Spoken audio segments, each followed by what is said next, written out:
मेरा नाम wing commander अभिनंदन है। मैं भारतीय वायुसेना में एक लड़ाकू विमान चालक हूँ। मैं टारगेट ढूंढने की कोशिश कर रहा था, तब के एयरफोर्स ने मुझे गिराया। उसके बाद मुझे अपना जहाज छोड़ना पड़ा था जो टूट गया था, और मैंने इजेक्ट किया। इजेक्ट करते ही उसके बाद जब मेरा पैराशूट खुला और जब मैं नीचे गिरा तो मेरे पास पिस्तौल थी और लोग बहुत ज़्यादा थे और मेरे पास बचाव के का सिर्फ एक ही साधन था। मैंने अपनी पिस्तौल गिरा दी तो मैंने भागने की कोशिश की।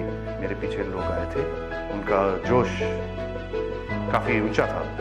उसी समय पाकिस्तानी आर्मी के 2 जवान आए एंड उन्होंने मुझे बचाया वहाँ से। पाकिस्तानी आर्मी के कप्तान थे, वो आए, उन्होंने मुझे इन लोगों से बचाया, मुझे और कुछ होने नहीं दिया।